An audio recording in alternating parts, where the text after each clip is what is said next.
মানুষ যখন মারা যায়, মানুষ মারা যাওয়ার পরে তাকে সুন্দরভাবে গোসল দেওয়া হয়, কাফনের কাপড় পরানো হয়, এরপরে জানাজা হয়। এইবার খাটিয়াটাকে ধরে কবরস্থানে নিয়ে যাওয়া হয়, লাশটাকে কবরস্থ করা হবে। এই জন্য তার আখেরাতের চূড়ান্ত সফরের প্রথম ঘাঁটি কবরে রাখা হবে। এই জন্য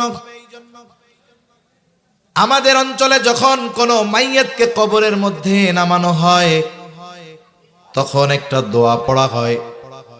এই দোয়াটা আপনাদের জানা আছে নাকি? বলেন তো, কি পয়ড়া কবরের মধ্যে লাশটারে নামানো হয়? বিসমিল্লাহি ওয়া আলা মিল্লাতি রাসূলিল্লাহ। এই দোয়া পড়ে লাশ কবরে নামানো হয়। আমি মারা গেলে আমার ক্ষেত্রেও এই দোয়াটা পড়ে কবরে নামানো হবে। তো জানাজা দিয়ে লাশটাকে কবরে রাখা হয়, ওর ক্ষেত্রেও পড়া হবে বিসমিল্লাহি ওয়া আলা মিল্লাতি রাসূলিল্লাহ। কিন্তু বাস্তবতা হলো, দল করে আরেকটা, স্লোগান দেয় আরেকটা। বলেন তো, তাইলে পিটানি আছে না নাই? আছে না? মনে করেন দল করে একটা, স্লোগান দেয় আরেকটা, তাহলে তো পিটানি আছে। এই দোয়াটা ওই ব্যক্তির সাথে সমন্বয় থাকতে হবে, অ্যাডজাস্ট থাকতে হবে, নাইলে হবে না। আমরা কি বলি এই দোয়ার মধ্যে? বুজুর্গানে দিন বলেন, এই দোয়াটার মধ্যে আমরা বলি, আল্লাহ, আপনার নামে এমন এক ব্যক্তিকে এখন কবরস্থ করতেছি, কবরে রাখতেছি, যার গোটা হায়াত, গোটা জীবন সুন্নতের উপরে পরিচালিত হয়েছে। সে যখন মারা গেছে সুন্নাতের উপরে মরছে, সর্বশেষ তাকে যখন কবরে রাখতেছি, এই অবস্থায়ও সে নাই। এখন বলেন তো, এই দোয়াটা এই ব্যক্তির ব্যাপারে সত্য হবে নাকি মিথ্যা হবে? একটু নিজে নিজে চিন্তা করেন। হায়াত কোন সময় শেষ হয়ে যায় বলা যায় না। বুড়া হইলেই যে মানুষ মরবে বিষয়টা এমন না। বর্তমান দুনিয়ার সমীকরণ, বুড়া মানুষের চাইতে যুবক তরুণদের মৃত্যুর হার বেশি। হঠাৎ মৃত্যু হয়, মোটর সাইকেল অ্যাক্সিডেন্টে মারা যায়। আবার যুবক মানুষ স্ট্রোক করে মারা যায়। যুবক মানুষ হঠাৎ করে মারা যাচ্ছে, এর ঘটনা ঘটতেছে প্রতিনিয়ত। একটু নিজের কাছে নিজে মাঝে মধ্যে একটু চিন্তা করবেন যে আমি যদি এখন মারা যাই, আমাকেও তো এই দোয়াটা বলে কবরে রাখবে। আমার ক্ষেত্রে দোয়াটা সত্য হবে কিনা একটু মিলায় রাখবেন। সব সময় এই প্রস্তুতি আমাদের থাকার দরকার। এখনই যদি আমার মৃত্যু হয়, কবরে রাখার সময় যেই দোয়াটা পড়বে সেটা যেন আমার ব্যাপারে মিথ্যা না হয়। ওই দোয়ার সাথে জানি আমার বাস্তব জীবনের মিল থাকে, এই প্রস্তুতি নিয়ে এই হায়াত অতিবাহিত করার দরকার। নাইলে এই কবর হলো অনন্তকালের সফরের প্রথম ঘাঁটি, প্রথম ঘাঁটি। এই ঘাঁটি সাধারণ ঘাঁটি না। জান্নাতের সুসংবাদ প্রাপ্ত সাহাবারাও এই ঘাঁটির ব্যাপারে চিন্তিত থাকতেন। হযরত ওসমান রাদিয়াল্লাহু তাআলা আন, নবীজির দুইটা কন্যা ওনার সাথে বিবাহ দিবেন, দুইজনই মারা গেছে। নবীজি বলে, ওসমান, আমার তো আর অবিবাহিত কন্যা নাই, যদি থাকতো তৃতীয় জনকেও আমি তোমার সাথে বিবাহ দিতাম। সুবহানাল্লাহ। আমি আপনাদের খেদমতে পবিত্র কোরআনুল কারীমের একটা আয়াত তিলাওয়াত করেছি ও রাসূল আকরাম সাল্লাল্লাহু আলাইহি ওয়াসাল্লামের অগণিত হাদিস থেকে দুইটা হাদিস পাঠ করেছি। আল্লাহ তাআলার কাছে তৌফিক চাই, আল্লাহ তাআলা কিছু কথা আমাকে আপনাদের খেদমতে বলার সুযোগ করে দেন, যে কথাগুলো আমাদের দুনিয়া এবং আখিরাতের জন্য কল্যাণকর হয়। সকলে বলি আমিন। সম্মানিত উপস্থিতি, আল্লাহ সুবহানাহু ওয়া তাআলা আমাদেরকে এই দুনিয়াতে যে নিয়ামতগুলো দিয়েছেন, নিয়ামতগুলোর মধ্যে অন্যতম এক দামি নিয়ামতের নাম হলো সময়। সবচাইতে দামি নিয়ামত ঈমান। আর দামি নিয়ামতগুলোর মধ্যে অন্যতম এক দামি নিয়ামত এই সময়। আমরা এই সময়গুলো যদি দ্বীনি কাজে খাটাতে পারি, এই সময়গুলো আমার আপনার আখিরাতে জান্নাতে যাওয়ার কারণ হতে পারে। আল্লাহ প্রদত্ত দামি নিয়ামতগুলোর মধ্যে অন্যতম এক দামি নিয়ামত যে আল্লাহ তাআলা আমাদেরকে শেষ নবী মুহাম্মদুর রাসূলুল্লাহ সাল্লাল্লাহু আলাইহি ওয়াসাল্লামের উম্মত বানিয়েছেন। এটা আল্লাহ তাআলার পক্ষ থেকে আমাদের উপরে বড় এক নিয়ামত। শুধু তাই না, রাসূল আকরাম সাল্লাল্লাহু আলাইহি ওয়াসাল্লাম তো আমাদের জন্য আল্লাহ তাআলার পক্ষ থেকে বিশেষ অনুগ্রহ, বিশেষ করে মুমিনদের জন্য। আল্লাহ তাআলা কোরআনুল কারীমের মধ্যে সে কথা আমাদের জানায়া দেন। আল্লাহ তাআলা বলেন, লাকাদ মান্নাল্লাহু আলাল মুমিনিনা ইয বা'আসা ফীহিম রাসূলাম মিন আনফুসিহিম। আল্লাহ রাব্বুল আলামিন বলেন, আল্লাহ তাআলার পক্ষ থেকে মুমিনদের উপর বিশেষ অনুগ্রহ যে তিনি তাদের মধ্য থেকে তাদের জন্য একজন রাসূল প্রেরণ করেছেন। শুধু তাই না, আল্লাহ তাআলা বলেন, ইয বা'আসা ফীহিম রাসূলাম মিন আনফুসিহিম। আল্লাহ তাআলার বিশেষ অনুগ্রহ মুমিনদের উপর যে আল্লাহ তাআলা তাদের মধ্য থেকে তাদের জন্য একজন রাসূল প্রেরণ করেছেন। এই রাসূল কত বড় অনুগ্রহ মুমিনদের জন্য যে রাসূলুল্লাহ সাল্লাল্লাহু আলাইহি ওয়াসাল্লাম এই মুমিনদেরকেও সর্বোচ্চ মোহাব্বত এবং ভালোবাসতেন। কত বড় অনুগ্রহ নবী আমার আপনার উপর, যে নবীজি আমাদেরকে মোহাব্বত করেন, ভালোবাসেন। নবীজি যে আমাদেরকে ভালোবাসেন, মোহাব্বত করেন, আল্লাহ তাআলাও এই সাক্ষ্য কোরআনুল কারীমের মধ্যে দেন। আল্লাহ তাআলা বলেন, লাকাদ জাআকুম রাসূলুম মিন আনফুসিকুম আজিজুন আলাইহি মা আনিত্তুম হারিসুন আলাইকুম বিল মুমিনিনা রাউফুর রহিম। আল্লাহ রাব্বুল আলামিন বলেন, লাকাদ জাআকুম রাসূলুম মিন আনফুসিকুম আজিজুন আলাইহি মা আনিত্তুম হারিসুন আলাইকুম। আল্লাহ বলেন, মুমিনদের জন্য আল্লাহ তাআলা মুমিনদের মধ্য থেকেই একজন রাসূল প্রেরণ করেছেন। এই কথা জানায়া দেওয়ার পরে আল্লাহ তাআলা বলেন, তোমাদের মধ্য থেকে তোমাদের জন্য এমন একজন রাসূলের আগমন ঘটেছে যিনি হলেন সমব্যথী।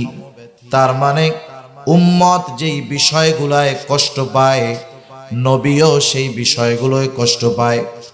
উম্মত যদি কোনো কারণে কষ্ট পায়, নবীজিও সেই কষ্টটা অনুভব করে, নবীজিও উম্মতের সেই কষ্টটা অনুভব করতে পারে মোহাব্বতের কারণে, ভালোবাসার কারণে। দুনিয়ার মধ্যে দেখবেন ছোট বাচ্চা যখন অসুস্থ হয়ে যায়, 3 বছর 2-3 বছরের বাচ্চা জ্বর হয়েছে, গায়ে প্রচন্ড জ্বর, গা কেমন যেন পুড়ে যাইতেছে।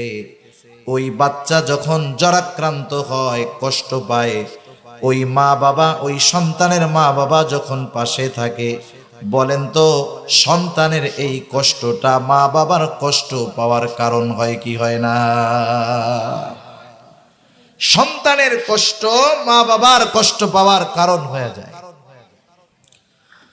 রাসূল আকরাম সাল্লাল্লাহু আলাইহি ওয়াসাল্লামের উম্মতের প্রতি এরকম দরদ, মোহাব্বত, মায়া, ভালোবাসা, কেমন ভালোবাসা উম্মতের জন্য। আব্দুল্লাহ ইবনে আমর ইবনুল আস রাদিয়াল্লাহু তাআলা আনহু থেকে বর্ণিত হাদিস, তিনি বলেন, আন্নান নাবিয়্য সাল্লাল্লাহু আলাইহি ওয়াসাল্লাম তালা মা কওলাল্লাহি আযজা ওয়া জাল্লা ফি ইব্রাহিম আলাইহিস সালাম। রাসূল আকরাম সাল্লাল্লাহু আলাইহি ওয়াসাল্লাম কোরআন থেকে তিলাওয়াত করলেন যা আল্লাহ তাআলা ইব্রাহিম আলাইহিস সালামের ব্যাপারে নাজিল করেছেন। কি নাজিল করেছেন? আল্লাহ তাআলা ইব্রাহিম আলাইহিস সালাম তার গুনাহগার উম্মতের জন্য ক্ষমা চেয়ে আল্লাহ তাআলার কাছে দোয়া করেছেন। ওই দোয়ার খবরটা আল্লাহ তাআলা কোরআনুল কারীমে নাজিল করে জানায় দিয়েছে। প্রত্যেকটা নবী তার উম্মতকে ভালোবাসে, উম্মত গুনাহগার হোক আর নেককার হোক। ইব্রাহিম আলাইহিস সালাম তার উম্মতকে ভালোবাসে, বরং কিছু কিছু সময় বিষয়টা এমন হয় নেককারের চাইতে বদকারের জন্য চিন্তা বেশি থাকে। অনেক অভিভাবক আছে, মা বাবা আছে যাদের সন্তান 2-3টা সন্তান, 2টা সন্তান ভালো, একটা সন্তান দুষ্টু, মন্দ, পচা। মা বাবা ওই 2 ভালো ছেলের নিয়ে যত চিন্তা করে তার চাইতে বেশি চিন্তা করে ওই খারাপ অবাধ্য সন্তানটাকে নিয়ে। শুধু তাই না, যখন আল্লাহ তাআলার কাছে দোয়া করে, দোয়া মা বাবা ওই নেককার দুই সন্তানের চাইতে বদকার সন্তানের ব্যাপারে বেশি দোয়া করে। বলে আল্লাহ, ছেলেটা যদি ভালো হয়ে যাইত তাহলে মরেও শান্তি পাইতাম। সব সময় চিন্তা খারাপটারে নিয়ে বেশি থাকে। কেন? সন্তান খারাপ ঠিক, মোহাব্বতের কারণে ওই খারাপ সন্তানের জন্য চিন্তা মায়া বেশি কাজ করে। প্রত্যেকটা নবী তার উম্মতকে মোহাব্বত করে ভালোবাসে। ইব্রাহিম আলাইহিস সালাম তার উম্মতকে ভালোবাসেন। এই জন্য তিনি দুআর মধ্যে বলেন, রব্বি ইন্নাহুন্না আযলালনা কাসীরাম মিনান নাস ফামান তাবিআনি ফাইন্নাহু মিন্নি ওয়া মান আসানি ফাইন্নাকা গফুরুর রহিম।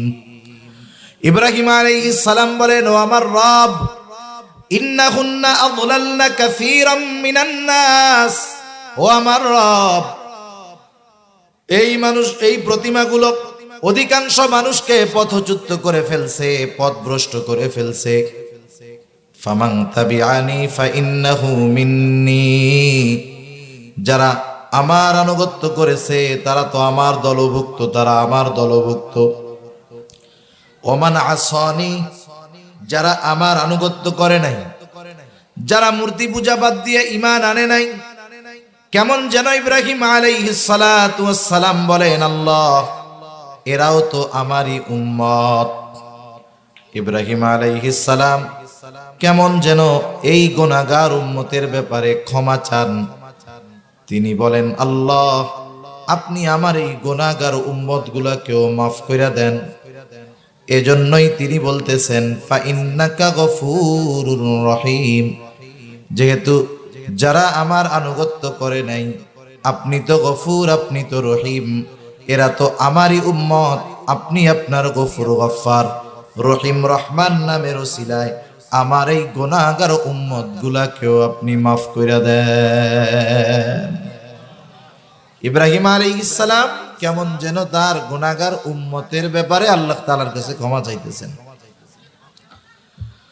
وقال عيسى عليه الصلاة والسلام إن تعذبهم فإنهم عبادك। ঈসা আলাইহিস সালাম আল্লাহ তাআলার কাছে দোয়া করেন, বলেন, ইন তুআযিবুহুম ফাইন্নাহুম ইবাদুক, আল্লাহ, আপনি যদি এদেরকে শাস্তি দেন এরা তো আপনারই বান্দা। ওয়া ইন তাগফির লাহুম ফাইন্নাকা আনতাল আজিজুল হাকীম, আর আপনি যদি এদেরকে ক্ষমা কইরা দেন, আপনি তো আজিজ, আপনি তো হাকিম, আপনি তো মহাপ্রজ্ঞাময়, মহাজ্ঞানী। ঈসা আলাইহিস সালাম কেমন যেন বলতেছে, আল্লাহ, আমার এই গুনাহগার উম্মত এরা তো আপনারই বান্দা, আপনি এদেরকেও ক্ষমা কইরা দেন, কারণ আপনি মহাপ্রজ্ঞাময়, মহাজ্ঞানী, মহাপরাক্রমশালী। আপনি যদি এই গুনাহগার বান্দাগুলারে ক্ষমা করে দেন, কেউ আপনার কাছে জিজ্ঞাসা করবে না, আল্লাহ, আপনি কেন ক্ষমা কইরা দিলেন, কারণ আপনি তো মহাপরাক্রমশালী, এক মহান সত্তা। তাই আপনি এই গুনাহগার উম্মত, আপনার বান্দা, আমার উম্মত, এদের মাফ করে দেন। অনেক সময় এমন হয় যে আপনার একটা জিনিস করতে হবে কিন্তু আপনার এটা মনে নাই, বাড়ির থেকে একটা জিনিস আনতে বলছে, বাজারে গেছেন, গিয়ে ভুলে গেছেন। অনেক সময় এমন হয় ওই কাজ যখন আরেকজন করে তখন আপনার আমার মনে পড়ে যায় যে এই কাজটা তো আমারও করার দরকার। এরকম হয় কি হয় না আপনাদের? হয়। রাসূলুল্লাহ সাল্লাল্লাহু আলাইহি ওয়াসাল্লাম যখন দুইজন নবী তার গুনাহগার উম্মতের ব্যাপারে আল্লাহ তাআলার কাছে ক্ষমা প্রার্থনার এই দোয়া, এই আয়াত তিলাওয়াত করলেন, নবীজির অন্তরেও তার গুনাহগার উম্মতের মায়া মোহাব্বতের কথা, দরদ স্মরণ হয়ে গেল। রাসূলুল্লাহ সাল্লাল্লাহু আলাইহি ওয়াসাল্লাম এইবার তার উম্মতের জন্য আল্লাহ তাআলার কাছে ক্ষমা প্রার্থনা শুরু করে দিলেন। হাদিসের মধ্যে আসছে, ফারাফা ইয়াদাইহি ওয়া ক্বালা আল্লাহুম্মা উম্মতি উম্মতি ওয়া বাকা। নবীজি দুই হাত উঁচু করে শুধু বলতেছে, আল্লাহুম্মা উম্মতি উম্মতি, আল্লাহ, আমার উম্মত, আমার উম্মত। আর দুই চোখ দিয়ে অঝোর ধারায় পানি পড়তেছে। আল্লাহ রাব্বুল আলামিন যদিও সব জানেন নবীজি কি বলতে চায়, এরপরেও আল্লাহ তাআলা নবীজির জবান দিয়ে শুনতে চায়। জিবরাইল আলাইহিস সালামকে বললেও, জিবরাইল তুমি যাও মুহাম্মাদের কান্নার কারণটা জিজ্ঞাসা করে আসো। জিবরাইল আলাইহিস সালাম চলে আসলেন, এসে জিজ্ঞাসা করে, ইয়া রাসূলুল্লাহ আপনার কান্নার কারণটা কি? নবীজি এবার জিবরাইল আলাইহিস সালামকে উম্মতের ব্যাপারে সব কথা খুলে বললেন, উম্মতের ক্ষমার ব্যাপারে বললেন, এ টু জেড সব প্রাণ ভরা খুলে বলছে। জিবরাইল আলাইহিস সালাম আল্লাহ তাআলার কাছে গিয়ে নবীজির কথাগুলো জানাইলেন। যদিও আল্লাহ সব কিছু জানেন শুনেন, নবীজি জিবরিলকে বললেন, জিবরিল যাও মুহাম্মদকে গিয়ে জানায় দাও আমি তাকে অচিরেই তার উম্মতের ব্যাপারে সন্তুষ্ট করব, তাকে অসন্তুষ্ট করব না। রাসূলুল্লাহ সাল্লাল্লাহু আলাইহি ওয়াসাল্লামের উম্মতের প্রতি কেমন চিন্তা, কেমন দরদ। নবীজি উপমা দিতেন যে তোমাদের মধ্যে আর আমার মধ্যে উপমা হলো ওই ব্যক্তির ন্যায় যে আগুন জ্বালাইলো। আগুন জ্বালানোর পরে চতুর্দিক দিয়ে পোকা মাকড় এসে তার আগুনের মধ্যে ঝাঁপায় ঝাঁপায় পড়ে আর পুড়ে মরে। গ্রাম অঞ্চলে এখন অনেক সময় হয়, মাঝে মধ্যে দেখবেন শহরেও হয়, বিশেষ করে ফসলের সময় গ্রাম অঞ্চলে বেশি দেখা যায়। আলো পাইলেই চতুর্দিক দিয়ে পোকা মাকড় আলোটাকে ঘিরে ধরে। আগে যখন আগুন জ্বালানো হইতো ওই সময়ও পোকা মাকড় এসে আগুনের ওই চতুর্দিক দিয়ে ভিড় করত, লাফায়া লাফায়া আগুনের মধ্যে পড়তো, পুড়ে এগুলো সব ভস্ম হইতো, মারা যাইতো। নবীজি বলেন, ওই লোকটা আগুন জ্বালাইল, চতুর্দিক দিয়ে পোকা মাকড় এসে আগুনের মধ্যে আত্মহুতি দেয়, লাফায়া লাফায়া পড়ে, লোকটা হাত দিয়ে এগুলোকে সরাতে পারে না। নবীজি বলেন, তোমাদেরকে আমি কোমর ধরে ধরে জাহান্নামের দিক থেকে টেনে আনি, আর তোমরা শক্তি খাটায়া আমার হাত থেকে ছুটে তোমরা ওই দিকেই দৌড়ে চলে যাও। কতটুকু দরদ থাকলে, মায়া থাকলে নবীজি এরকম উপমা দিতে পারে। শুধু তাই না, কেমন দরদ নবীজির উম্মতের প্রতি। যেই উম্মতের দ্বারা নবীজি আঘাতপ্রাপ্ত হয়েছেন, যেই উম্মতের দ্বারা নবীজি আঘাতপ্রাপ্ত হয়েছেন তাদের উপরেও নবীজি কখনো বদদুয়া দেন নাই, আল্লাহর কাছে বলেন নাই আল্লাহ এদেরকে শাস্তি দেন, সুযোগ থাকার পরেও বলেন নাই। বরং ক্ষমা এবং ক্ষমার যেই মহান উদারতা নবীজি প্রদর্শন করেছেন উম্মতের ব্যাপারে। রাসূলুল্লাহ সাল্লাল্লাহু আলাইহি ওয়াসাল্লাম যখন মক্কার ঈমান আনে না, নবীজি চলে গেছেন তায়েফ। তায়েফে যাওয়ার পরেও একই অবস্থা, নবীজির উপরে জুলুম অত্যাচার শুরু করে দিল। দলবদ্ধভাবে নবীজিকে পাথর নিক্ষেপ করতে শুরু করলো। যায়েদ রাদিয়াল্লাহু তাআলা আনহু নবীজির সাথে একা, তিনি ঠেকায় পারেন না। নবীজিকে পাথর দ্বারা এমন ভাবে জর্জরিত হয়ে গেছে, গা মোবারক রক্ত পড়ে পড়ে। নবীজি পথ চলতেন আর বলতেন, বলো লা ইলাহা ইল্লাল্লাহ তুফলিহু, তোমরা বলো লা ইলাহা ইল্লাল্লাহ, সফল হয়ে যাইবা। নবীজির কথা তো মানতই না, পাথর দ্বারা আঘাত করে নবীজিকে। আঘাতের পরিমাণ কতটা ছিল, নবীজির গা বেয়ে বেয়ে রক্ত বের হয়েছে। আয়েশা সিদ্দিকা রাদিয়াল্লাহু তাআলা আনহা নবীজির গায়ে একদিন দেখতে পাইলেন অনেক দাগ। নবীজিকে জিজ্ঞাসা করতেছে, ইয়া রাসূলুল্লাহ আপনার কি কখনো বসন্ত হয়েছিল নাকি, আপনার কি কখনো অক্স হয়েছিল নাকি? নবীজি বলেন, না আয়েশা, আমার কখনো এরকম কিছু হয় নাই। তাহলে ইয়া রাসূলুল্লাহ আপনার গায়ে কিসের দাগ এইগুলা?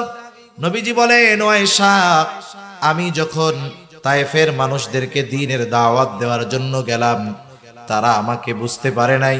তারা যেই পাথর আমাকে নিক্ষেপ করেছে, এই দাগ হলো তাদের নিক্ষিপ্ত পাথরের আঘাতের দাগ।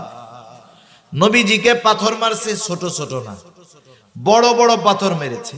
আবার পাথরগুলো যে সমান গোল তাও না, পাথরগুলো ছিল চোখা এবং ধারালো, যার কারণে পাথরের আঘাতে গায়ে গর্ত হয়েছে, বের হয়েছে, এবং ওই দাগের চিহ্ন মুছে যায় নাই, থেকে গিয়েছে। কি পরিমাণ নবীজির গা দিয়ে বের হয়েছে, গায়ের পোশাক পুরো ভিজে গেছে, পোশাক ভিজে রক্ত বেয়ে বেয়ে পড়ে নবীজির জুতার মধ্যে তো ঢুকে গেছে, শুকায়া জুতা পায়ের সাথে আটকে গেছে। পড়ন্ত বিকালে নবীজি সাল্লাল্লাহু আলাইহি ওয়াসাল্লাম একটা আঙ্গুর বাগানের পাশে বিশ্রাম নিচ্ছেন, একটু আরাম করতেছেন। সাধারণভাবে যদি কেউ রক্তদান করে থাকেন বুঝে থাকবেন 100 গ্রাম 150 গ্রাম 200 গ্রাম তো যদি শরীর থেকে বাইর হয়, অনেক মানুষ তো দেওয়ার পরে 2-4 ঘন্টা উঠতে পারে না, অনেকে মাথা ঘুরা দিয়ে পড়ে যায়। নবীজির গা দিয়ে এর চাইতে অনেক বেশি পড়ছে, নবীজি ক্লান্ত শুয়ে আছেন। ইতিমধ্যে জিবরাইল আলাইহিস সালাতু ওয়াস সালাম হাজির। জিবরাইল আলাইহিস সালাম এসে নবীজিকে সালাম দিয়ে বলে, ইয়া রাসূলুল্লাহ, এই কওম আপনার সাথে কেমন আচরণ করেছে আপনার মালিক সব দেখছে। আজকে আমি একা আসি নাই, আর একজন ফেরেশতাকে আমার সাথে পাঠানো হয়েছে, যে ইতিপূর্বে কখনো আপনার নিকটে আসে নাই। নবীজি বলেন, এইবার ওই ফেরেশতা আমার কাছে আসলো, আমাকে এসে সালাম দিয়ে বলতেছে, ইয়া রাসূলুল্লাহ, এই কওম আপনার সাথে কেমন আচরণ করেছে আপনার মালিক সব জানে। তিনি আমাকে আপনার আদেশ পালন করার জন্য পাঠিয়েছেন। আপনি যদি নির্দেশ দেন, 2 দিকের পাহাড় 2 পাহাড় দিয়ে তায়েফবাসীকে এমন ভাবে পিষে দেওয়া হবে যে তারা অস্তিত্বহীন হয়ে যাবে। এখানে যে একটা কওম ছিল, একটা সম্প্রদায় ছিল, এর কোনো চিহ্ন থাকবে না। নবীজি কি করলেন? আমরা হইলে কি করতাম? আমরা তো প্রতিশোধ পরায়ণ। 10 বছর আগে কেউ যদি আমাদেরকে চোখ গরম করে একটা ধমক দিয়ে থাকে, 10 বছর পর আমার যদি ক্ষমতা হয়, পাওয়ার হয়, আমি ওই 10 বছর আগের চোখ রাঙানোর প্রতিশোধ নেওয়ার জন্য অপেক্ষায় থাকি।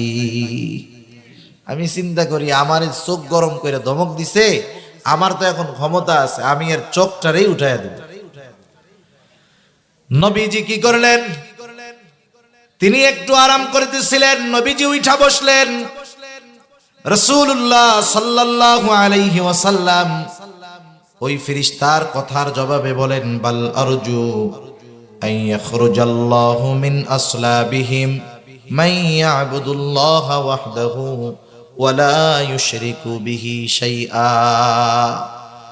নবীজি বলতেছেন, আমি তো ওদের ব্যাপারে আল্লাহ তাআলার কাছে এই আশা করি যে আল্লাহ তাআলা এই মানুষগুলোর মধ্য থেকে এমন এক কওম, এমন এক প্রজন্ম বের করবে যারা এক আল্লাহর ইবাদত করবে, তার সাথে কারো শরীক করবে না।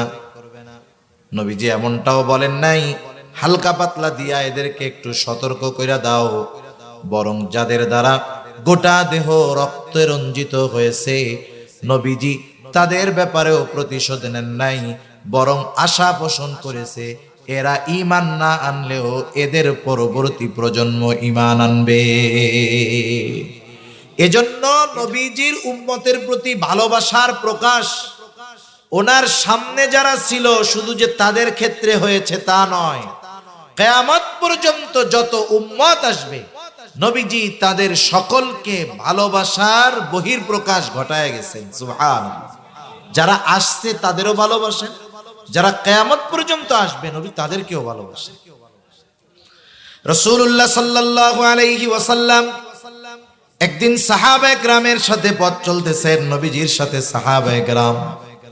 হঠাৎ করে নবীজি বলতেছে, আমার ভাইদেরকে আমার দেখতে মন চায়। সাহাবায়ে কেরাম বলে, ইয়া রাসূলুল্লাহ, আমরা কি আপনার ভাই নই? নবীজি বললেন, তোমরা হইলা আমার সাথী সাহাবী, তাহলে আপনার ভাই কারা?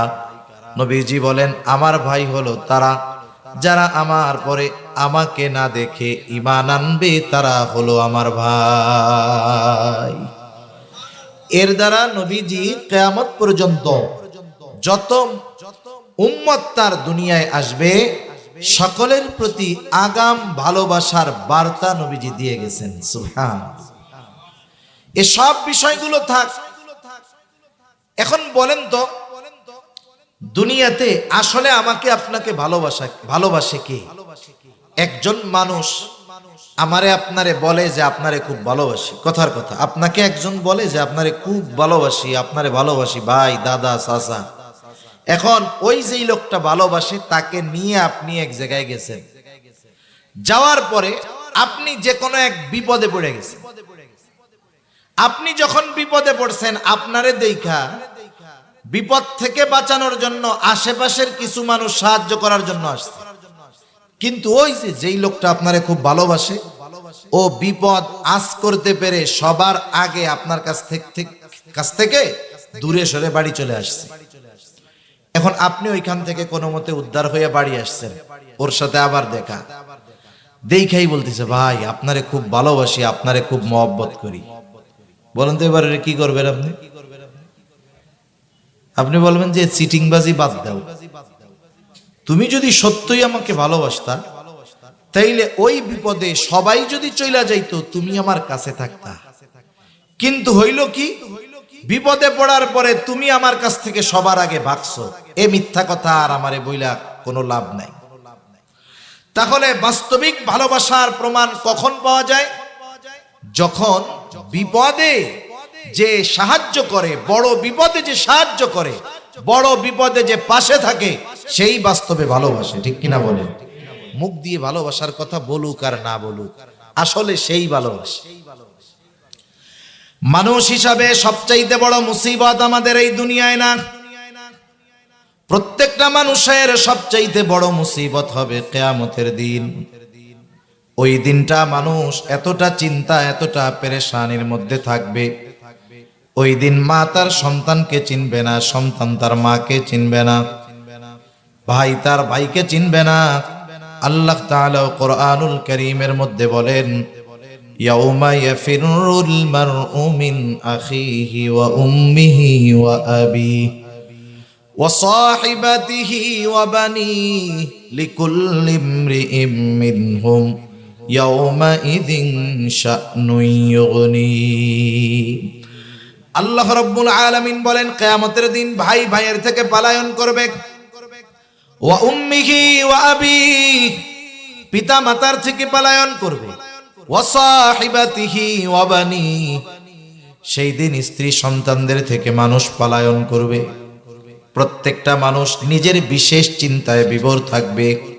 যেই দিন মা চিনবে না সন্তানকে, মা চিনবে না সন্তানকে, বাবা চিনবে না সন্তানকে। ওই কঠিন মুসিবতে এমনও হবে একজন মানুষ আল্লাহ তাআলার কাছে এমনটাও বলবে যে আল্লাহ, গোটা দুনিয়ার সব মানুষকে জাহান্নামে দিয়ে হলেও আপনি আমাকে জান্নাতে দিয়া দেন। কেমন মুসিবত, কত বড় বিপদ সেই দিন হবে যে মানুষ কাউরে চিনবে না, সকলেই নাফসি নাফসি করবে, নিজের চিন্তায় বিভোর থাকবে। আমার আপনার নবী মুহাম্মাদুর রাসূলুল্লাহ সাল্লাল্লাহু আলাইহি ওয়াসাল্লাম তিনিও চিন্তিত থাকবেন, তবে নিজের জন্য নয়। নবীজি চিন্তিত থাকবেন উম্মতের জন্য। নবীজি কিয়ামতের দিন হাসরের ময়দানে উম্মতের চিন্তায় বিভোর থাকবেন। নবীজি একবার দৌড়িয়ে চলে যাবেন হাউজে কাউসারের কাছে, যেন তার কোনো উম্মত পানি পানে মাহরুম না হয়ে যায়। নবীজি আর একবার দৌড়ে চলে যাবেন মিজানের কাছে, না জানি ওজনে কোনো উম্মত ধরা পড়ে না যায়। নবীজি আবার আর একবার দৌড়ে চলে যাবেন পুলসিরাতের কাছে, না জানি তার কোনো উম্মত পুল পাড়ি দিতে ব্যর্থ হয়ে যায়।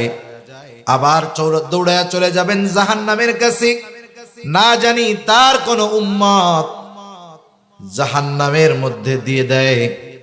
আবার যখন উম্মতের সুপারিশের প্রয়োজন হবে, আল্লাহর কুদরতি কদমে আল্লাহ রাব্বুল আলামিনের নবী আমাদের জন্য সুপারিশ করতে হাজির হয়ে যাবে। উম্মতের চিন্তায় নবী বিভোর থাকবে। শুধু তাই না, সব নবী জান্নাত অভিমুখে চলে রওনা হয়ে যাবে, সকলেই জান্নাতের দোরগোড়ায় পৌঁছায়া যাবে। জান্নাতের দরজা বন্ধ, জান্নাতের দরজা খোলা হবে না। জিজ্ঞাসা করা হবে কেন খোলা হয় না? জবাব আসবে, যিনি আসলে খোলা হবে তিনি আসেন নাই। তিনি কে? তিনি হলেন মুহাম্মাদুর রাসূলুল্লাহ সাল্লাল্লাহু আলাইহি ওয়াসাল্লাম। কোথায় তিনি? তিনি এখনো হাসরের ময়দানে। কি করবেন? যতক্ষণ না নবী তার ওই উম্মত যার যাররা পরিমাণ ঈমান আছে তার ব্যাপারেও আল্লাহ তাআলার কাছ থেকে জান্নাতের নিশ্চয়তা নবীজি যতক্ষণ না পাবেন ততক্ষণ নবী নিজে জান্নাতে প্রবেশ করবে না।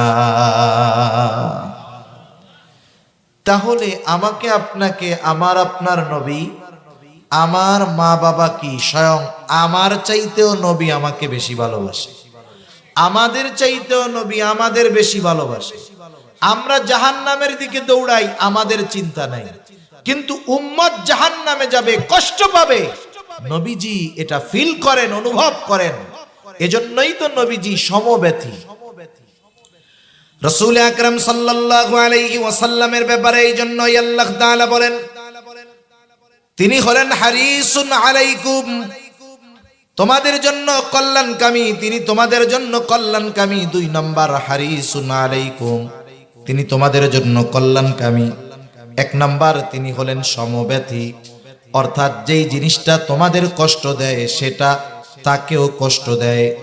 2 নম্বর হারিসুন আলাইকুম, তিনি হলেন তোমাদের জন্য কল্যাণকামী। একটা উদাহরণ দিলে বুঝতে সহজ হবে। আমরা অনেক সময় চিন্তা করি কিছু জিনিস সংরক্ষণ করে রাখবো, এখন এটা খরচ করব না, এটা এখন জমায়ে রাখবো, অমুক সময় কাজে লাগতে পারে, ওই সময় কাজে আমরা এটাকে ব্যবহার করব।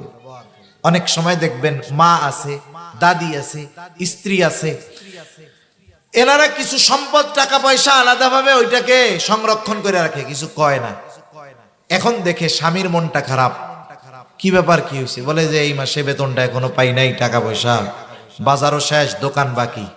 এই যে স্বামী চিন্তিত, এই টাইমে স্ত্রী করে কি, ওই যে জমানো টাকা গুলাই না স্বামীর হাতে দিয়া বলে, ধরেন এগুলা আমি ওই যে বাজার থেকে আস্তে আস্তে জমায় রাখছি, আমিও চিন্তা করছি যখন আপনার কোনো সমস্যা হবে তখন আমি দিব, এজন্য জমায় রাখছিলাম, এই যে টাকাগুলা নেন। এটা তিনি কেন করলেন? তিনি স্বামীর কল্যাণকামী, এজন্য করছেন, ঠিক কিনা বলেন? নবীজি ও উম্মতের কল্যাণকামী, এই জন্য নবীজি জানেন উম্মতের জন্য কোন সময় কোনটা জরুরি। এই জন্য নবী এক হাদিসের মধ্যে বলেন, আল্লাহ তাআলা প্রত্যেকটা নবীকে তার উম্মতের ব্যাপারে বিশেষ একটা দোয়া করার সুযোগ দিয়েছে। শুধু তাই না, ওই দোয়া কবুলের নিশ্চয়তাও আল্লাহ তাআলা দিয়েছেন। নবীজি বলেন, সব নবী তার উম্মতের ব্যাপারে ওই দোয়াটা করে ফেলছে, আমি আমার ওই দোয়াটাকে সংরক্ষণ করে রেখেছি, জমা করে রেখেছি। কিয়ামতের দিন আমি আমার উম্মতের সুপারিশ হিসাবে ওই দোয়াটাকে আমি ব্যবহার করব। কারণ নবীজি জানেন যেহেতু এই দোয়া কবুল হওয়ার গ্যারান্টি আল্লাহ দিয়েছেন উম্মতের ব্যাপারে, তাহলে আমার উম্মতের জন্য এই দোয়াটা দুনিয়াতে নয় আখিরাতে পরকালে কাজে লাগবে বেশি। এজন্য নবী ওই দোয়াটা দুনিয়ায় না করে আখিরাতের জন্য জমা করে রাখছেন। সুবহানাল্লাহ। তাহলে নবীজি হলেন আমাদের জন্য সর্বোচ্চ কল্যাণকামী। 3 নাম্বার, 4 নাম্বার, এই 2টা বিষয় হলো মুমিনদের জন্য স্পেশাল। এজন্য আল্লাহ তাআলা লাস্টে বলেন, বিল মুমিনিনা রাউফুর রহিম। ওই নবী বিশেষ করে মুমিনদের জন্য হলেন রাউফ, মুমিনদের জন্য হলেন রহিম। রাউফ এটা আল্লাহ তাআলার গুণবাচক নামগুলোর মধ্যে একটা নাম। রহিম আল্লাহ তাআলার গুণবাচক নামগুলোর মধ্যে আরেকটা নাম। বলেন তো রাউফুর রহিম কে? একটু বলেন তো জবান খুলে, আরো জোরে বলেন কে? রাউফুর রহিম হলেন আল্লাহ। এই জন্য আল্লাহর গুণবাচক কোন নাম মানুষের শানে, মাখলুকের শানে ব্যবহার করা বৈধ নয়। আমাদের দেশে তো এমন পীর সাহেব আছে যার নামের আগে লকব এমন এমন দেওয়া, এত লকব কোন নবীর নাই। একেবারে আল্লাহর সাথে সম্পৃক্ত যেই শব্দগুলো, এগুলো পীরের নামে আগে লকব হিসাবে ব্যবহার করে। আছে আছে না নাই বলেন তো? বাংলাদেশে এক পীর আছে, তার নামের আগে 60-65টা লকব আছে। এই লকবগুলোর মধ্যে একটা লকব হলো সাহেবে কুন, নাউজুবিল্লাহ বলেন। সাহেবে কুন মানে বুঝেন, উনি এমন মানুষ শুধু বলেন হও, সেটা সাথে সাথে হয়ে যায়। নাউজুবিল্লাহ। আল্লাহ তাআলা বলেন নিজের ব্যাপারে, আল্লাহ তাআলা জানায় দেন আমাদের, ইন্নামা আমরুহু ইযা আরাদা শাইআন আন ইয়াকুলা লাহু কুন ফায়াকুন। আল্লাহ তাআলা যেটা ইরাদা করেন, যেটা চান বা যেটা ইচ্ছা করেন, তিনি শুধু বলেন কুন, হও, ফায়াকুন, সেটা তৎক্ষণাৎ হয়ে যায়। তাহলে সাহেবে কুন কে? আরে জোরে বলেন না, কে? আল্লাহ। অথচ ওনার নামের আগে লাগায় রাখছে এটা। আল্লাহ তাআলার গুণবাচক নাম যেগুলো, এগুলো আল্লাহর জন্যই খাস, এটা কোনো মানুষের জন্য হবে না। যেমন মনে করেন আমাদের দেশের প্রধানমন্ত্রী আছে না, বলেন তো প্রধানমন্ত্রীর নাম কি? শেখ হাসিনা কে প্রধানমন্ত্রী? প্রধানমন্ত্রী তো ওনার নাম না, এটা ওনার একটা সিফত। তাহলে যিনি প্রধানমন্ত্রী তিনি শেখ হাসিনা। কেউ যদি প্রধানমন্ত্রী শব্দ উল্লেখ করে কোনো কথা বলে, ওটা যেমন শেখ হাসিনা পর্যন্ত যাবে। কেউ যদি শেখ হাসিনা বলে কোনো কথা বলে, ওটা প্রধানমন্ত্রী পর্যন্তই যাবে। ঠিক কিনা বলেন? দুজন একই ব্যক্তি। সুতরাং আল্লাহ তাআলার গুণবাচক নাম রহিম আল্লাহ, আল্লাহই রহিম। গফুর আল্লাহ, আল্লাহই গফুর। যিনি গফুর তিনি আল্লাহ, যিনি রহিম তিনি আল্লাহ, যিনি খালেক তিনি আল্লাহ, যিনি মালিক তিনি আল্লাহ, যিনি রাউফ তিনি আল্লাহ। তাহলে আল্লাহ তাআলার গুণবাচক নাম কোন মানুষের শানে ব্যবহার করা যাবে না। এজন্য নাম রাখার ক্ষেত্রেও, ডাকা এবং রাখার ক্ষেত্রেও সতর্কতা অবলম্বন জরুরি। যেমন আমাদের দেশে নাম রাখছে আব্দুল খালেক, মা বাবা আব্দুল খালেক রাখছে, মা বাবা আব্দুল মালিক রাখছে। ডাকার ক্ষেত্রেও ওই আব্দুল খালেক আব্দুল মালিক ডাকার দরকার। কিন্তু কেমনে ডাকে? খালেক। মাঝে মধ্যে তো একটু তেড়া বেঁকা করে ডাকে, ও খালেক কে? আছে না এরকম? আপনি তাকে ডাকবেন আব্দুল খালেক, খালেকের বান্দা এটা বলে আপনি তারে খালেক বানায় ফেলতেছেন। এটা ঠিক না ডাকা। যদিও আমাদের মাকসাদ, উদ্দেশ্য এটা থাকে না, তবে ডাকাটা ঠিক না। তাহলে একটু জবান খুলে বলেন তো, রউফুর রহিম কে? দুনিয়ার কোন মানুষ কি রউফুর রহিম হতে পারে? হতে পারে না। কিন্তু ওই রউফুর রহিম আল্লাহ।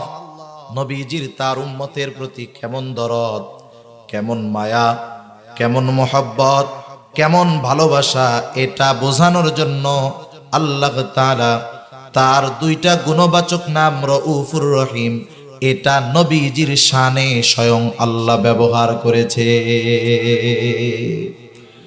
আল্লাহ তাআলা বলতেছে এই নবী হলেন এমন নবী যে মুমিনদের জন্য হলো রউফুর রহিম।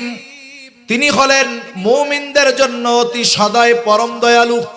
আল্লাহ তাআলা তার হাবিবের ব্যাপারে বলতেছে যে তিনি হলেন তার মুমিন উম্মতদের ব্যাপারে অতি সদয় পরম দয়ালু। এই কথার দ্বারা এই বিষয়টা ক্লিয়ার হয়ে যায় যে আল্লাহ রাব্বুল আলামিন তার নবীকে কেমন ভালোবাসে, আর ওই নবী তার উম্মতদেরকে কেমন ভালোবাসে। তাহলে নবী যে আমাদের সম্পর্কের যারা আছে, মা হোক, বাবা হোক, ভাই হোক, বন্ধু হোক, সকলের চাইতে নবী যে আমাদের বেশি ভালোবাসে, কোনো সন্দেহ আছে? নবী যে সবচেয়ে বেশি ভালোবাসে, এ সাক্ষ্য কে দিয়েছে? জোরে বলেন কে? আল্লাহ দিয়েছে। এজন্য নবীকেও তো আমাদের ভালোবাসার দরকার। ভালোবাসার দরকার আছে না নাই? নবীর প্রতি উম্মতের ভালোবাসা হবে সর্বোচ্চ ভালোবাসা। এমন এক জিনিস, নবীকে ভালোবাসা নবীর অনুসরণের মাধ্যমে হয়। আর নবীকে ভালোবাসা এটা ঈমান সম্পৃক্ত বিষয়। এটা কিন্তু বিষয়টা এমন না যে সম্পর্কের ভালোবাসা, সম্পর্কের ভালোবাসা ঈমানের কারণে ত্যাগ করা যায়। সম্পর্কের ভালোবাসা ঈমানের কারণে বাড়বে, সম্পর্কের ভালোবাসা দ্বীনের কারণে কমবে।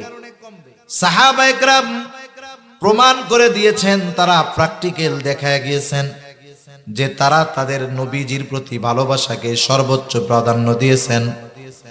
কারণ নবীজির প্রতি ভালোবাসা হলো মুমিনের ঈমান।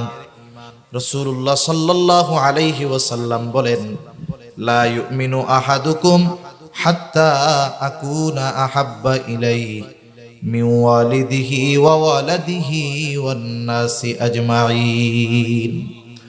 নবীজি বলেন, তোমাদের মধ্যে কেউ ততক্ষণ পর্যন্ত মুমিন হতে পারবে না যতক্ষণ না সে তার পিতা মাতা সন্তান সন্ততি সকলের চাইতে আমি নবীকে বেশি ভালো না বাসবে। নবীজিকে সর্বোচ্চ ভালোবাসতে হবে, নিজের জীবনের চাইতেও বেশি। হযরত ওমর রাদিয়াল্লাহু তাআলা আনহু একদিন নবীজির সাথে পথ চলতেছেন, হঠাৎ করে নিজেই বলেন, ইয়া রাসূলুল্লাহ, আমি আপনাকে আমার জীবনের পরে সবচাইতে বেশি ভালোবাসি। নবীজি বললেন, না ওমর, হয় নাই। হযরত ওমর একটু পরে পুনরায় আবার বলেন, ইয়া রাসূলুল্লাহ, এই মুহূর্ত থেকে আমি আপনাকে আমার জীবনের চাইতেও বেশি ভালোবাসি। নবীজি এবার বললেন, হ্যাঁ ওমর, হয়েছে। তাহলে নবীজিকে সর্বোচ্চ ভালোবাসতে হবে, সেটা হবে নিজের জীবনের চাইতেও বেশি। এক সাহাবীর ঘটনা শোনাই আপনাদের। বাপ মা যদি হয়, বাপ মারে ভালোবাসা যাবে না, এটা ইসলাম কখনো বলে না। বরং বাপ মা যদি হয়, তাদেরকে বাবা মা হিসাবে ভালোবাসতে হবে, এটা ইসলামের নির্দেশ। কিন্তু যদি ইমানের কারণে বাবার সাথে দুশ্মনী করতে হয়, পিছপা হওয়া যাবে না। হইছে বদরে একজন সাহাবী, জান্নাতের সুসংবাদ প্রাপ্ত 10 জনের একজনও তিনি। ওনার নাম হলো আবু উবাইদা ইবনুল জাররাহ রাদিয়াল্লাহু তাআলা। আবু উবাইদা গেছে, তাকায় দেখে আবু উবাইদার বাবা জাররাহ সেও যুদ্ধ করার জন্য আসছে এদের পক্ষে, মুসলমানদের বিপক্ষে। দীর্ঘদিন পর আবু উবাইদা তার বাবাকে দেখছে, বাবার প্রতি ভালোবাসা মহব্বত জাগ্রত হয়ে গেছে। মনে মনে চিন্তা করছে, করব, কিন্তু বাবার মুখোমুখি হব না। বাবার থেকে সরে সরে আবু উবাইদা করে, কিন্তু বাবার নজরবিধি, বাবার আচার আচরণ দিকে খেয়াল করতেছে, গতিবিধি পরিলক্ষণ করতেছে যে বাপ কি করে। আবু উবাইদা একবার দেখলেন যে তার বাবা জাররাহ নবীজিকে আক্রমণ করার জন্য চেষ্টা করতেছে। আবু উবাইদা এক দৌড়ে গিয়ে বাবাকে দূরে সরায় দিলেন, আবার চলে আসলেন নিজের আগের জায়গায়, আবার যুদ্ধ করেন। বাবার গতিবিধি লক্ষ্য করতেছে, তিনি আবার দেখলেন তার বাবা জাররাহ নবীজির দিকে আক্রমণ করার জন্য অগ্রসর হয়। আবার তিনি গিয়ে বাবাকে দূরে ঠেলা দিয়ে আসলেন। তৃতীয়বার আবার খেয়াল করেন বাবার গতিবিধি, বাবা কি করে। দেখলেন আবার আক্রমণ করার জন্য অগ্রসর হইতেছে। এইবার আর আবু উবাইদা এটাকে বরদাস্ত করলেন না, নিজে গিয়া নিজের হাতে নিজের বাবাকে দুনিয়া থেকে বিদায় করে দিলেন। বাবাকে শেষ করে দিছে ছেলে, তো শেষ হয়েছে। মুসলমানরা তো জিতেছে, জয়ী হয়েছে, পরাজিত হয়েছে, কিন্তু ইতিহাস তো এরকম নাই। মানে বাপরে শেষ করে দিছে, খোসা মারা কথা শুরু করে দিয়েছে। দেখ মোহাম্মদ কি শিখাইছে, উম্মত দেখ কি সন্ত্রাস। ছেলে বাপরে সাইজ করে দিছে। এখন বলেন তো, গাজার টাকার জন্য, নেশার টাকার জন্য, মোটরসাইকেলের টাকার জন্য? আমাদের দেশে তো নেশার টাকার জন্য বাপকে হত্যা করছে, এরকম ঘটনা অনেক আছে। মাকে হত্যা করছে অনেক আছে। মোটরসাইকেলের টাকা দেয় নাই বাবা, হত্যা করে ফেলছে, এরকম ঘটনা দেশে আছে না নাই? আছে। ওনারা কেন হত্যা করছে? এখন নবীজিও চুপ, সাহাবা একরামও চুপ, কিছু কইতে পারে না যে কি ঘটনা ঘটে গেল। এরকম তো হবে চিন্তাও করেনি। দুনিয়ার মানুষ খোসা কথা কইতেছে, আর আল্লাহ তাআলা ওহী নাজিল করছেন আবু উবাইদার এই ঘটনাকে কেন্দ্র করে। সুবহানাল্লাহ।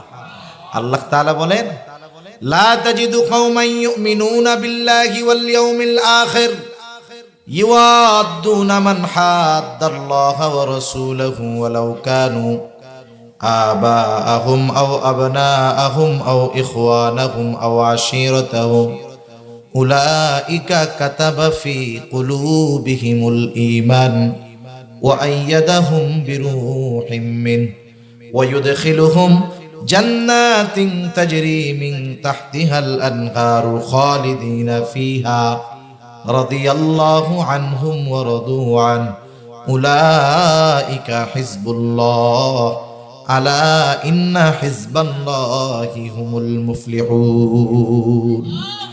আল্লাহ রাব্বুল আলামিন বলেন, আপনি এমন কোন সম্প্রদায়কে পাবেন না যারা আল্লাহর প্রতি, আখিরাতের প্রতি ঈমান আনছে, যে তারা ইউয়াদুনা মান হাদ্দাল্লাহ ওয়া রাসূলা, ওই সমস্ত লোকদের সাথে তারা সম্পর্ক রাখে যারা আল্লাহ এবং রাসূলের প্রতি বিদ্বেষ পোষণ করে। এই মুমিনরা আল্লাহ এবং রাসূলের প্রতি বিদ্বেষ পোষণকারীদের সাথে সম্পর্ক রাখে না। ওয়ালাউ কানু আবাআহুম, ওই বিদ্বেষ পোষণকারী যদি ওই ইমানদারের বাবাও হয়, বাবা হলেও সম্পর্ক রাখে না, সন্তান হলেও রাখে না, ভাই হলেও রাখে না, বংশ জ্ঞাতি যে হয় হোক, কারোর সাথে তারা সম্পর্ক রাখে না। প্রয়োজনে ঈমানের জন্য, আল্লাহর জন্য যদি বাবার বিরুদ্ধে অস্ত্র ধারণ করতে হয় তারা সেটাও করে। সুবহানাল্লাহ। রাসূল আকরাম সাল্লাল্লাহু আলাইহি ওয়াসাল্লামের প্রতি সাহাবা একরামের মহব্বত এরকম ছিল। সেজন্য নবীজি আমাদের ভালোবাসেন সাধারণ যুক্তি বলে। নবীজি এত ভালোবাসেন, আমাদেরকেও নবীজিকে সর্বোচ্চ ভালোবাসার দরকার আছে না নাই? একটু জোরে বলেন না, আছে না নাই? যেহেতু আল্লাহর ঘোষণার মাধ্যমে জানলাম নবীজি আমাদের ভালোবাসেন, তাহলে নবীজিকেও আমাদের ভালোবাসার দরকার। তবে নবীজিকে কেমনে ভালোবাসবো, কোন পদ্ধতিতে ভালোবাসবো, দুনিয়ার কাউকে এই পদ্ধতি আমাদের শিখায় দেওয়া লাগবে না।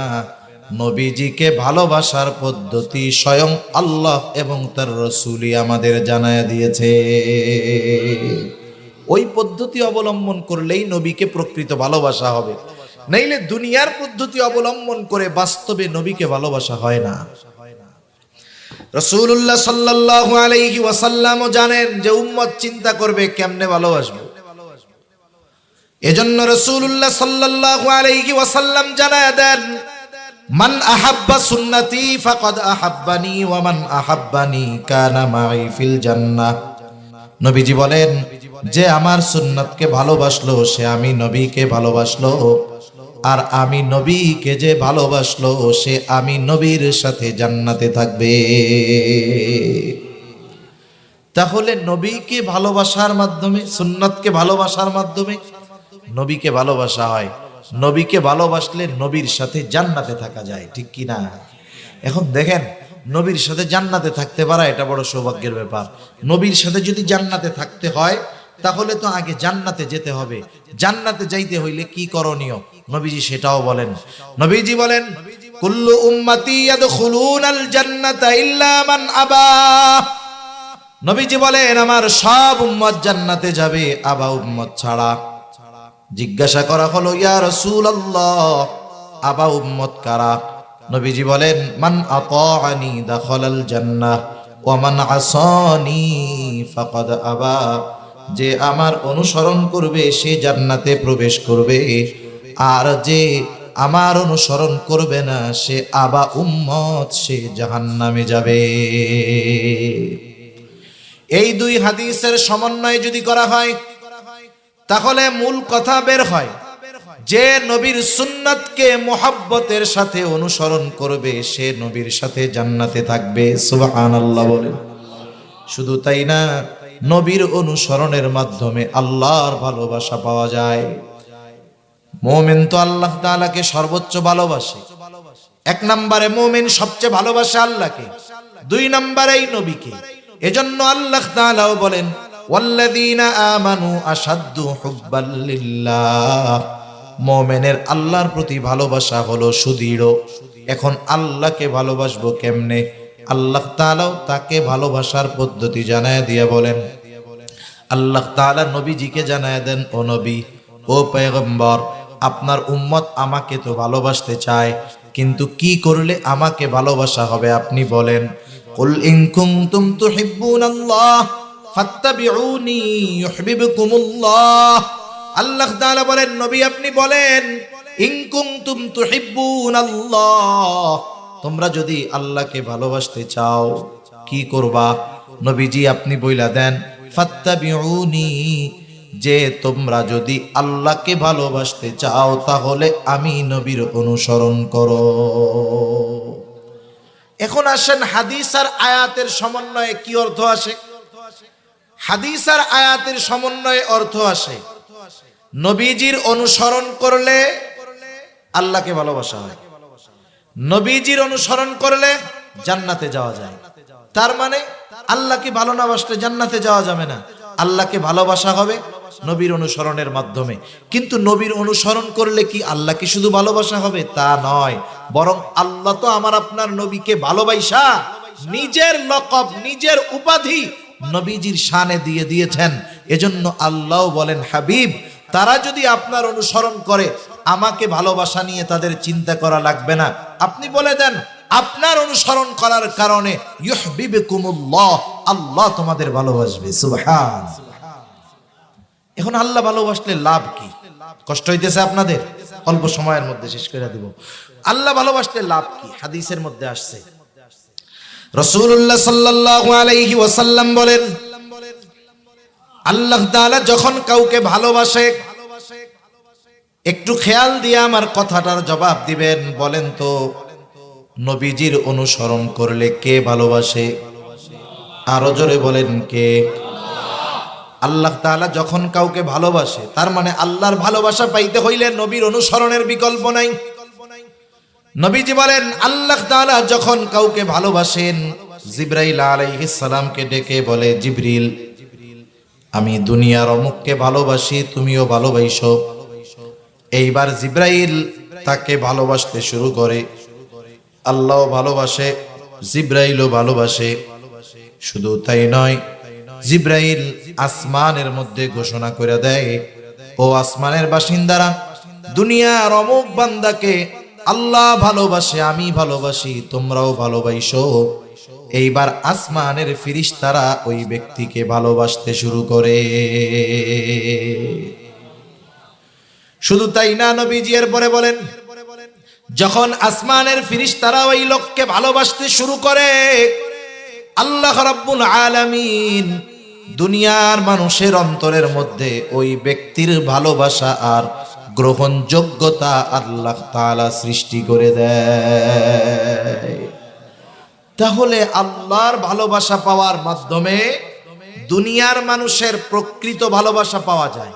মনে রাখবেন, দুনিয়ার মানুষ দুই ভাবে মানুষকে ভালোবাসে। কয় ভাবে? দুই ভাবে। একটা হলো তার অর্থ, পদ, পদবি, জাগতিক সম্মানের কারণে তাকে ভালোবাসে। আরেকটা হলো আল্লাহ প্রদত্ত নিঃস্বার্থে সে ভালোবাসে। আমি একটা উদাহরণ দিই। এই নির্বাচনের সময় নির্বাচন কেন্দ্রিক রাজনৈতিক কোনো আলোচনা নয়, এটা এমনি বোঝানোর জন্য বলতেছি। যেমন গত বছর যিনি নৌকা পাইছেন, এবছর তিনি নৌকা পান নাই, কারণ উপর থেকে নমিনেশন দেয় নাই, তাই না? এবার তিনি স্বতন্ত্রতে দাঁড়াইছেন। এরকম হয়েছে না অনেক জায়গায়? এটা আমাদের অনেক দেখা ঘটনা এরকম আছে। তিনি একজন সম্মানিত লোক, গত বছর এমপি ছিলেন, এই বছর উনি নৌকা পান নাই, উনি আরেক মার্কা নিয়ে নির্বাচন করতেছে। এক মাস আগেও ওনার পিছনে যারা ছাগলের বাচ্চার মতো দৌড়াইতেছে, এক মাস পরে মার্কা আর পদ না থাকার কারণে তারাই ওনারে পিটাইয়া, গাড়ি ভাঙ্গা, লাঠি দিয়া পিটাইয়া, হাত পা ভাঙ্গা হাসপাতালে পাঠাই দিতেছে। তাহলে দেখেন, এক মাস আগে তার প্রতি ওই লোকগুলোর ভালোবাসা ছিল না? বলেন তো, এই ভালোবাসা কি আসল ভালোবাসা নাকি পদ পদবীর ভালোবাসা? আমরা জাগতিক যেই ভালোবাসাগুলো অধিকাংশ ক্ষেত্রে পাই, এটা পদ পদবী পাওয়ার ক্ষমতার ভালোবাসা, এটা অস্থায়ী। ভাল লাগে না, কিন্তু পদ আছে, সালাম দেয় আসসালামু আলাইকুম, পেছনে যাওয়ার পরে কয় ক্ষমতাটা যাক, সব কয়টা সালাম জুতা দিয়ে পিটাইয়া উসুল করবে। এরকম ভালোবাসা পেয়ে আমরা মনে করি আমরা অনেক কিছু পেয়ে গেছি। কিন্তু এ দুনিয়াতে কিছু আল্লাহর বান্দা আছে যাদের প্রতি মানুষের নিঃস্বার্থ ভালোবাসা আছে, ঠিক না? যেমন মনে করেন শাইখুল হাদিস আল্লামা আজিজুল হক রহমাতুল্লাহি আলাইহি, নাম শুনছেন না আপনারা? আজিজুল হক রহমাতুল্লাহি আলাইহি, থানা যা হয় হোক, আপনাদের জেলার মানুষ তো নাকি? বলেন তো, আজিজুল হক রহমাতুল্লাহি আলাইহি কে ভালোবাসেন না? আছেন নি দুই একজন এই জায়গায়? যারা চিনেন ভালোবাসেন না, আছেন কেউ? এরকম কেউ নাই। যে চিনে তার প্রতি একটা শ্রদ্ধাবোধ, তার প্রতি একটা ভালোবাসা আছে। কেন? ওনার পোলারা কি আমাকে নিয়ে চাটা খাওয়াইছে নাকি? খাওয়াই নাই। কেন? ভালোবাসা কেন? কারণ আল্লামা আজিজুল হক আসমানওয়ালার ভালোবাসা অর্জন করতে পেরেছে, ফেরেশতাদের ভালোবাসা অর্জন করতে পেরেছে। এজন্য এ দুনিয়ার যেই মানুষই তাকে চিনে, একটা শ্রদ্ধাবোধ, ভালোবাসা অন্তরে জাগ্রত হয়ে ওঠে। ঠিক কিনা বলেন? এজন্য নবীর অনুসরণের মাধ্যমে আল্লাহর ভালোবাসা পাইলে দুনিয়ারও লাভ।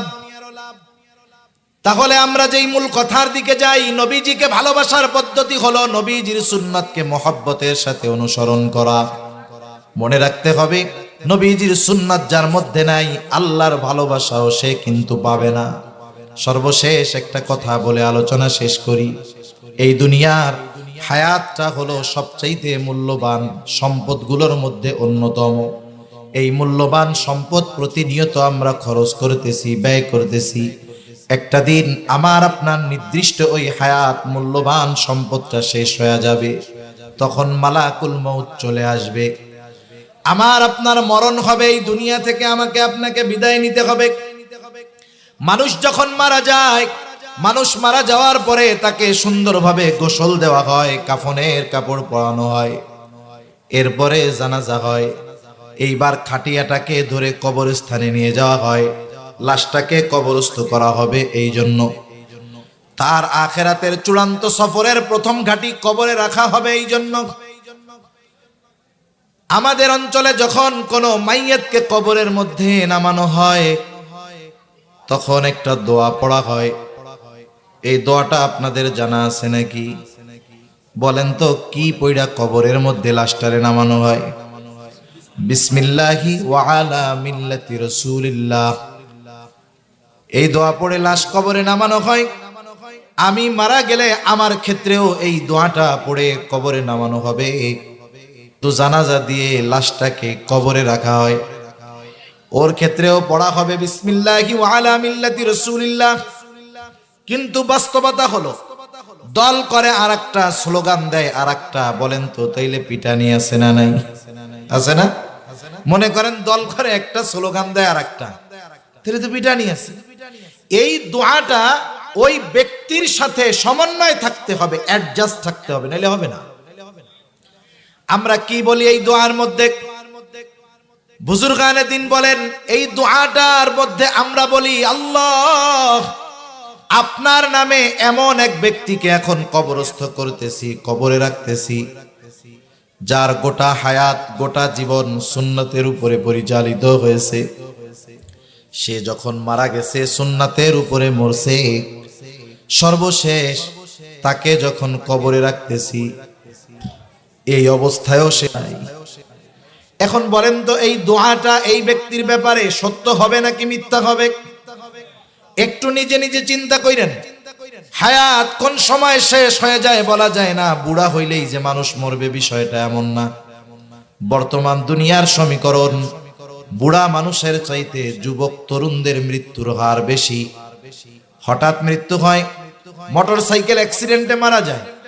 আবার যুবক মানুষ স্ট্রোক করে মারা যায়। যুবক মানুষ হঠাৎ করে মারা যাচ্ছে, এর ঘটনা ঘটতেছে প্রতিনিয়ত। একটু নিজের কাছে নিজে মাঝে মধ্যে একটু চিন্তা করবেন যে আমি যদি এখন মারা যাই, আমাকেও তো এই দোয়াটা বলে কবরে রাখবে। আমার ক্ষেত্রে দোয়াটা সত্য হবে কিনা একটু মিলায় রাখবেন। সব সময় এই প্রস্তুতি আমাদের থাকার দরকার। এখনই যদি আমার মৃত্যু হয়, কবরে রাখার সময় যেই দোয়াটা পড়বে সেটা যেন আমার ব্যাপারে মিথ্যা না হয়। ওই দোয়ার সাথে জানি আমার বাস্তব জীবনের মিল থাকে, এই প্রস্তুতি নিয়ে এই হায়াত অতিবাহিত করার দরকার। নাইলে এই কবর হলো অনন্তকালের সফরের প্রথম ঘাঁটি, প্রথম ঘাঁটি। এই ঘাঁটি সাধারণ ঘাঁটি না। জান্নাতের সুসংবাদ প্রাপ্ত সাহাবারাও এই ঘাঁটির ব্যাপারে চিন্তিত থাকতেন। হযরত ওসমান রাদিয়াল্লাহু তাআলা আন, নবীজির দুইটা কন্যা ওনার সাথে বিবাহ দিবেন, দুইজনই মারা গেছে। নবীজি বলে, ওসমান আমার তো আর অবিবাহিত কন্যা নাই, যদি থাকতো তৃতীয় জনকেও আমি তোমার সাথে বিবাহ দিতাম। সুবহানাল্লাহ। জান্নাতের সুসংবাদ প্রাপ্ত একজন সাহাবী। শুধু তাই না, ওনার ব্যাপারে একটা ঘটনা আছে। আমি যেহেতু ঘটনাটা মনে আসলো, ঘটনাটা বইলে আমি আলোচনা শেষ করে দিব 5-7 মিনিটের মধ্যে। যখন মক্কা থেকে মদিনায় সাহাবায়ে কেরাম গেছে, স্বাভাবিক মক্কার আবহাওয়া মদিনার আবহাওয়া একটু পরিবর্তন থাকবে, স্বাভাবিক বিষয়। আর আরবের মানুষের সবচেয়ে কষ্টের বিষয়টা ছিল পানি। মুসলমানেরা মদিনায় গেছে, পানি পান করার জন্য সুপেয় পানি নাই, যেই কয়েকটা কুয়া আছে কুয়ার পানি লবণাক্ত, পান করার অনুপযুক্ত। আর মিষ্টি পানির কুয়া, এটার মালিক হলো একটি, সে মুসলমানদেরকে ঠিকমতো পানি টানি দেয় না। নবীজির কাছে অভিযোগ আসলো, ইয়া রাসূলুল্লাহ, আমাদের তো খাওয়ার পানির বড় কষ্ট হইতেছে, ইয়া রাসূলুল্লাহ, পানির জন্য অনেকে অসুস্থ হয়ে যাইতেছে। যেটা সুপেয় মিষ্টি পানির কুয়া, সেটার মালিক এক, সে ঠিকমতো মুসলমানদের পানি দেয় না, ইয়া রাসূলুল্লাহ, খুব কষ্টে আছি আমরা। উপস্থিত সাহাবায়ে কেরামের সামনে নবীজি ঘোষণা করলেন, তোমাদের মধ্যে এমন কে আছো যেটির কাছ থেকে ওই কুয়াটা কিনে মুসলমানদের পানির সমস্যাটা দূর করে দিবা? সাহাবায়ে কেরাম তো এমন ছিলেন, নবীজির নির্দেশে নিজের সব সম্পদ নবীজির খেদমতে হাজির করতে তারা তৈয়ার ছিলেন। সাহাবায়ে কেরাম অনেকজন আশা করছে হয়তো আমি এই ফজিলত অর্জন করতে পারবো। খবর চলে গেছে যে মুহাম্মদ সাল্লাল্লাহু আলাইহি ওয়াসাল্লাম এই ঘোষণাটা প্রদান করছে। এইবার চিন্তা করতেছে, তাইলে তো কাম সারা। মুহাম্মাদের উম্মত যারা, এরা জীবনের সর্বস্ব দিয়ে হলেও এই কুয়াটা কিনবে। এইবার বাজারে যেটার চাহিদা থাকে, দেখবেন কম দামি জিনিস হঠাৎ করে দামি হয়ে যায়, ঠিক কিনা? ওই সময় যখন মাস্কের ওয়াজ দিত, আমাদের মাস্ক কইতো না যে মাস্ক পরতে হবে, সময় কত ফার্মেসির মধ্যে 10-5-6 বছর আগের ওই মাস্ক পড়া থাকছে, কোনা দিয়ে প্যাকেট ইঁদুরেও কাইটা ফেলছে। যখন উনি এই খবর পাইছে রে মাস্ক ব্যবহার করতে বলছে, 50 পয়সা দিয়ে কেনা মাস্ক এক একটা 50 টাকা বিক্রি করছে। করে না এরকম? করছে। চাহিদার কারণে দাম বেড়ে গেছে। চিন্তা করতেছে, সুযোগ পাইছি, যেইর কাছে কুয়া কেনার দাবি করে, অনেক গুণ বেশি দাম দাবি করে, কেউ কেনার মতো অ্যাবিলিটি নাই, কেউ কিনতে পারে না। হযরত ওসমান রাদিয়াল্লাহু তাআলা আনহুর কানেও খবর গেছে নবীজি এই কথা বলছে, কিন্তু সে কুয়ার দাম অনেক চায়, কেউ কিনতে পারে নাই। উসমান তো গানি, ধনী ছিলেন, বড় ব্যবসায়ী ছিলেন, কাছে গিয়া ব্ল্যাঙ্ক চেক দিয়ে দিছে। ব্ল্যাঙ্ক চেক তার মানে বলতেছে, তুমি এই কুয়ার জন্য কত টাকা চাও? যা দাম চাইছে ওসমান রাদিয়াল্লাহু তাআলা আনহু সেই দামে কুয়াটা এর কাছ থেকে কিনে ওই কুয়া সকলের জন্য উন্মুক্ত করে দিয়েছে। নবীজির কাছে খবর আসলো, ইয়া রাসূলুল্লাহ, মুসলমানদের পানির কষ্ট শেষ, কেমনে হইল? বলে, আপনার জামাতা উসমান সে এই কাছ থেকে অনেক বেশি দাম দিয়ে কুয়া কিনে সকলের জন্য উন্মুক্ত করে দিয়েছে। নবীজি তখন ওই মজলিসের মধ্যে বলছে, শোনো, উসমান এই কাছ থেকে কুয়া কিনে নাই, বরং উসমান তার এই কর্মের মাধ্যমে আল্লাহ তাআলার কাছ থেকে জান্নাত কিনে নিয়েছে। এই মানুষটাও কবরের ব্যাপারে এত ভীত চিন্তিত ছিলেন, কান্না করতেন। জিজ্ঞাসা করা হইতো যে আপনি তো জান্নাতের সুসংবাদ পাইছেন, আপনি কান্না করেন কেন? নবীজি তখন উসমান রাদিয়াল্লাহু তাআলা আনহু বলতেন, নবীজি তো আমাকে জান্নাতের সুসংবাদ দিয়েছে, কবরে আমার সাথে কেমন আচরণ করা হবে এটা তো আমাকে বলে নাই। ওই অনন্তকালের চূড়ান্ত সফরের প্রথম ঘাটি কবরে যদি আমাকে রাখা হয় আমার ব্যাপারে একটা মিথ্যা কথা দিয়ে, এটা আমার আপনার জন্য বড় দুর্ভাগ্যের ব্যাপার। এজন্য যেই নবী আমাদেরকে এত ভালোবাসেন, সেই নবীর ভালোবাসার প্রতিদান ঈমানি এই মুহাব্বত নবীজির প্রতি প্রদর্শন করতে গিয়ে সুন্নাতের উপরে যেহেতু চলতে হবে, দুনিয়ার মানুষ যদি সুন্নাতের উপরে চলার কারণে তিরস্কারও করে, পিছপা না হয়ে নবীর সুন্নাতের পরিপূর্ণ অনুসরণকারী হওয়া যাবে তো ইনশাআল্লাহ। শুনেন, দুনিয়াতে ভালো কাজ করতে গেলে বাধা আসবে, মানুষের কথা আসবে। এখন যুবক অনেক দাড়ি রাখে না, এখন কথা হইলো যে কি হুজুর দুনিয়া কি আর সুন্নাত নাই? আপনারা হুজুররা পাইছেন শুধু দাড়ির কথাই কর। এখন দাড়ির সুন্নাতের কথা কেন বলে? বুজুর্গ উলামায়ে কেরাম বলেন, দাড়ি হলো এমন একটা সুন্নাত যেটা বাকি অনেক সুন্নাতকে সহজ করে দেয়। দাড়ি হলো এমন এক সুন্নাত, এক সুন্নাত অনেক গুনাহ থেকে বাঁচার কারণ হয়। মনে করেন এক লোকের দাড়ি আছে কিন্তু নামাজ কালাম পড়ে না, এরকম লোক সমাজে আছে না? অনেক আছে। দাড়ি আছে কিন্তু নামাজ পড়ে না, বেনামাজি। ওই দাড়ি আছে তার, সে যদি একটা গুনাহ করে বা অন্যান্য অপরাধ করে, মানুষ বলে আরে মিয়া দাড়ি রাইখা আপনি এই কাজটা করলেন। এই যে কথাটা বলে যে দাড়ি রাইখা এই কাজটা করলেন, তার মানে দাড়ির প্রতি তার আর স্পেশাল একটা শ্রদ্ধাবোধ, মোহাব্বত, ভালোবাসা আছে, এজন্যই বলে। এখন অনেক যুবকদেরকে দাড়ি রাখতে বললে দাড়ি রাখে না। কেন রাখো না? বলে এখন তো হুজুর কলেজে পড়ি, হাই স্কুলে পড়ি, সকলে ভাইয়া বলে, দাড়ি রাখলে তো আমার দাদাও আমারে চাচা ডাকা শুরু করবে। বাসের মধ্যে দেখেন না অনেক দাড়িওয়ালা যারা আছে এরা বুঝবে তো, দেখা যাবে কন্ট্রাক্টর তার দাড়ি নাই কিন্তু মরতে কয়দিন বাকি, 70 বছর বয়স, ওই 18, 20 বছর, 25 বছরের এক যুবক তারে বলতেছে কাকা কাকা একটু পিছনে যান, পিছনে যান। অথচ দাদার বয়সী লোক দাড়ির কারণে কাকা বলতেছে। অনেকেই চিন্তা করে দাড়ি রাখে না যে হুজুর এখন আর ভাইয়া বলবে না, তাইলে আমার চাচা ডাকা শুরু করবে। আবার কতজন আছে লেখাপড়া শেষ, চাকরি বাকরি করে এখনো দাড়ি রাখে না, নামাজ কালাম পড়ে, দাড়ি রাখো না কেন? বলে দাড়ি রাখলে ভালো মেয়েরা পছন্দ করবে না, বিবাহ শাদী ভালো হবে না। আপনারা আমার একটু বলেন তো, নবীজি 4টি বিষয় দেখে বিবাহ করতে বলেছে। কয়টি বিষয়? একটা হলো সৌন্দর্য, একটা হলো বংশ, একটা হলো সম্পদ, নবীজি বলেন এরপরে হলো দিন। তবে ফাজফার বিদাতি দিন, দিনকে প্রাধান্য দাও। দিনদারিত্ব আছে, বাকি 3টা নাই।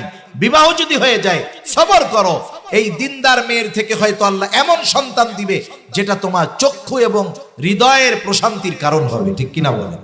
আর দিন নাই, বাকি 3টা আছে। দিন নাই, সৌন্দর্য আছে। দিন নাই, টাকা পয়সা আছে। দিন নাই, অনেক উচ্চ বংশীয়। তুমি যদি চিন্তা করো যে ওই সুন্দরী টাকা পয়সাওয়ালা উচ্চ শিক্ষিতা সে আমারে বিবাহ করবে না আমার দাড়ি থাকলে, সে পছন্দ করবে না আমাকে দাড়ি থাকলে, হ্যাঁ হতে পারে তুমি টাকাওয়ালা মেয়ে পাবা, হতে পারে তুমি সুন্দরী পাবা, হতে পারে তুমি অনেক বংশীয় পাবা, কিন্তু আমি তোমারে বলি পরকালে তুমি জান্নাতি না জাহান্নামী সেটা আল্লাহ ভালো জানে। কিন্তু ওই দিনহীন সুন্দরী টাকাওয়ালা বংশীয় মেয়েটা যে নবীর সুন্নাতকে পছন্দ করে না, ওকে ঘরে আনার পরে আখেরাতে কি হবে জানি না, কিন্তু দুনিয়ায় একটা ছোট্ট জাহান্নাম আশা করা যায়, তুমি দেখতে পারবা। দুনিয়ায় ছোট্ট একটা জাহান্নাম দেখতে পারবা। এজন্য যেই মেয়ে সুন্নাতকে পছন্দ করে না সেই মেয়ে ভালো হয় কোন যুক্তিতে, আমার এটা বুঝে আসে না। এজন্য দুনিয়ার মানুষ তিরস্কার করুক, অনেক সময় দেখবেন একজন আরেকজনকে ফলো করতে গিয়ে যদি কেউ তিরস্কার করে, ওকে ও ছোট মনে করে না নিজেকে। যেমন বিশ্বকাপ ফুটবল খেলা আসলে আমরা কিন্তু হরেক রকমের চুলের কাটিং দেখি, দেখেন না আপনারা? কত রকমের কাটিং, মোরগ কাটিং দেখেন নাই? এই মধ্যে দিয়ে আছে, চারদিক দিয়ে নাই।